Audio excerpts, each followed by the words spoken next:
Hashimi Miyabi, the Void Hunter, the most anticipated character in Zenless Zone Zero, has just been released as the newest limited agent alongside Haramasa. Miyabi is an S-rank anomaly agent with her unique attribute, Frost. In this video, we will cover how Miyabi works, her best teams, as well as her best builds.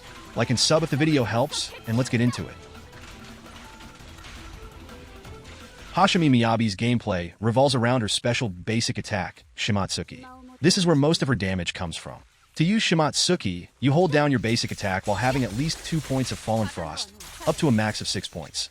Shimatsuki's level depends on how many Fallen Frost points you have, 1 level for every 2 points, with a maximum of 3 levels. The important thing is you always want to use Shimatsuki at max level because the damage is much higher. At max level, its damage multiplier is 4.7 times higher than level 1 and 2.5 times higher than level 2, so it's always worth to wait for full points before you use it. Now let's talk about Miyabi's core mechanics: Ice Fire and Frostburn. When Miyabi deals frost damage, she applies Ice Fire to enemies for 30 seconds. This can be visually seen on enemies' body. While enemies have Ice Fire, Frost anomaly buildup against them increases by 100% of Miyabi's crit rate, up to a maximum of 80%. Frost buildup has its own independent gauge and can trigger effects like Freeze, Shatter, and Frostbite. And because Frost is independent, it can still react with other attributes, including Ice, to create anomaly disorders. Here's where it gets interesting. When Miyabi applies Frostbite to an Ice Fire-inflicted enemy, the Ice Fire gets consumed, triggering Frostburn Break, which deals massive frost damage equal to 1,500% of her attack. On top of that, it puts the enemy into the Frostburn state.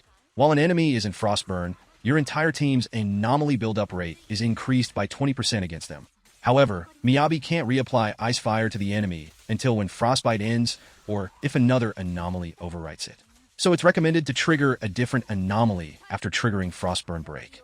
Also, every time Miyabi triggers Frostburn Break, she gets 1 Fallen Frost point, but can only happen once every 10 seconds. Miyabi has few ways to get Fallen Frost points.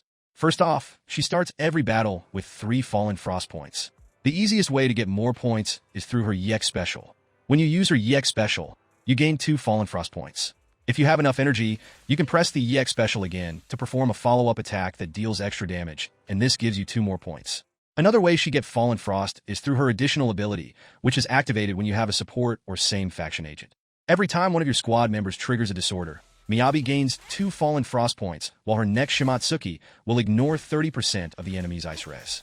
Lastly, her ultimate. When used, she gets 3 Fallen Frost points and increases her ice damage for 12 seconds.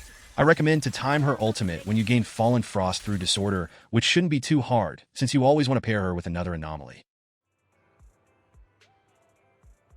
When it comes to Miyabi's teams, there's quite the variation, but in my opinion, her best teammate right now is Yanagi. This is because Yanagi's Polarity Disorder proc counts toward activating Miyabi's additional ability. Miyabi's best team, in my opinion, is with Yanagi and Caesar. It's straightforward. Yanagi triggers disorder, while Caesar provides survivability and buffs. Miyabi also works exceptionally well with stunners like Lighter, with Lucy as support, especially if you can quickly stun enemies. Ideally, Miyabi's teammates should have the same attribute to trigger disorder more easily. Though it's not mandatory, just ideal. Caesar is an exception here due to her giving survivability, which is really good for players like me who have skill issues at dodging. Just always make sure Miyabi's additional ability is activated. For example, when using Yanagi, adding Rina as the 3rd pick makes shock application easier. Even though Yanagi can handle it alone, Rina is a good addition here. As mentioned earlier, Lighter with Lucy is a fantastic option. Other teams include Bernice and Lucy for Burn Disorder, or Vaughn and Sakaku for Ice Disorder, as this can overwrite Frostbite from Miyabi. For free-to-play options, Piper and Lucy work well together. Even a solo hypercarry Miyabi can perform really well, though not as optimal. Miyabi is just that strong that you can put her in any team and still carry. For rotations, it depends on your playstyle since everyone is different. However, the basic rotation follows the pattern of support/buffer, switching to Miyabi, and then to a stunner or anomaly. M1 makes her Shimatsuki ignore 6% of enemy defense for each Fallen Frost, maxing at 36% defense ignore.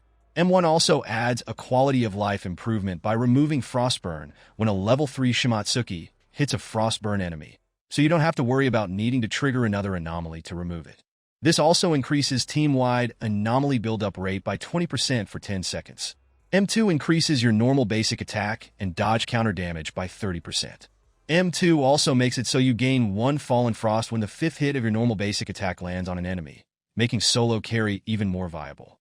Additionally, instead of 3, you now gain 6 Fallen Frost at the start of the battle and a flat 15% crit rate. This is really good, especially if you're speedrunning or want to clear content like farming faster.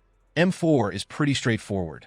Frostburn breaks damage increases by 30% while generating 250 more decibels. More decibels mean faster ults, which mean more Fallen Frost points. M6 is where the big damage happens because it's M6 after all. M6 increases Shimatsuki's damage by 30% and makes it so you perform all lower levels of Shimatsuki depending on your current Shimatsuki's charge level. If you're thinking about getting Miyabi's Mindscape, just make sure you get her signature W engine first. However, if you really want to upgrade her Mindscape, M1 and M2 are great upgrades for her. Personally, I'll be aiming for M1, as it makes playing her smoother. M2 is also really good, but since I don't plan to play her solo, I'll be skipping it. Anyway, I'll leave it up to you to decide if you can afford it. Just keep in mind that the next banners include the first limited support agent. Anything beyond M2 is really a whale's territory, so I won't be explaining it. For Miyabi's build, it's pretty simple. You can even use the special training plan in-game to see what's good for her, and it's pretty accurate. However, I'll still put it here. 4 drive discs. Use a 4-piece branch and blade song with a 2-piece woodpecker. The main stats are as follows. Slot 4. Go for a crit rate main stat. However, if you have Miyabi's signature W engine and enough crit rate from substats to reach 68%, since you get 12% from the 4-piece, you can change crit rate to a crit damage main stat. Slot 5. Go for ice damage bonus. Slot 6. Go for an attack percent main stat. For substats, prioritize crit rate until you reach 68%. You can go higher for consistency, but 68% is the minimum. Crit damage followed by attack percent, and lastly, anomaly proficiency, pin, and flat attack all have equal value.